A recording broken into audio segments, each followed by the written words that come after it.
नंदगांव का एक मोर प्रतिदिन भगवान श्री कृष्ण को रिझाने की कोशिश करता था।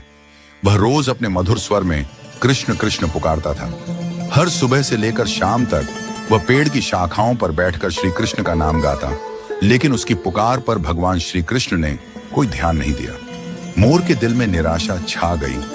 उसे यह समझ में नहीं आ रहा था कि उसकी इतनी भक्ति और प्रेम के बावजूद श्री कृष्ण उसकी ओर ध्यान क्यों नहीं दे रहे। एक दिन एक मैना मोर के पास आई। उसने मोर को दुखी और रोते हुए देखा। मैना ने उससे पूछा, तुम क्यों रो रहे हो भाई मोर? तुम्हारी आंखों में आंसू क्यों हैं? मोर ने अपनी व्यथा सुनाई और कहा, मैं इतने दिनों से श्री कृष्ण को पुकार रहा हूं। हर दिन मैं कृष्ण कृष्ण का नाम लेता हूं, लेकिन श्री कृष्ण मेरी एक बार भी सुनने नहीं आए। मैना ने मुस्कुराते हुए मोर को एक रहस्य बताया। उसने कहा, तुम्हें पता नहीं है क्या, श्री कृष्ण की कृपा सीधे प्राप्त नहीं होती।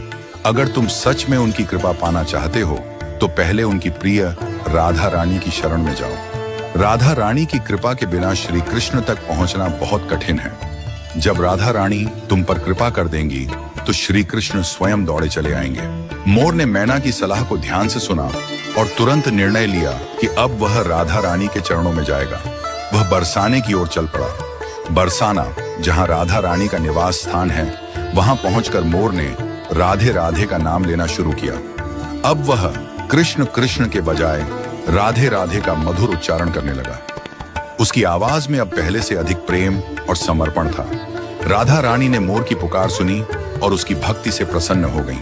उन्होंने मोर को दर्शन दिया और कहा, वत्स, तुमने जो प्रेम और श्रद्धा से हमारा नाम लिया है, उससे मैं अत्यंत प्रसन्न हूं। अब जाओ और नंदगांव लौट जाओ। देखना, श्री कृष्ण स्वयं तुम्हारे पास दौड़े आएंगे। मोर को राधा रानी की कृपा का आशीर्वाद मिल गया था। उसका हृदय आनंद और भक्ति से भर गया। वह खुशी खुशी नंदगांव लौट आया और वहां जाकर पुनः गाना शुरू किया। लेकिन इस बार वह राधे राधे का जाप कर रहा था। उसकी आवाज और भी मधुर और भावपूर्ण हो गई थी। जैसे ही मोर ने राधे राधे का जाप शुरू किया, एक अद्भुत चमत्कार हुआ। भगवान श्री कृष्ण, जो अब तक उसकी कृष्ण कृष्ण की पुकार पर नहीं आए थे, इस बार तुरंत दौड़े चले आए। वह खुशी खुशी मोर के पास पहुंचे और उसे अपनी गोद में उठा लिया। श्री कृष्ण ने मोर से प्रेम पूर्वक कहा, अरे प्यारे मोर, आज तुमने वह नाम लिया है जो हमारे लिए सबसे प्रिय है। राधा का नाम सुनकर हम स्वयं को रोक नहीं सके और तुम्हारे पास दौड़े चले आए। राधा का नाम हमारे लिए सबसे पवित्र है। श्री कृष्ण ने मोर से आगे कहा, तुमने हमारे कानों में राधा का नाम गूंजाया है, इसलिए आज से हम तुम्हारे ऋणी हो गए हैं।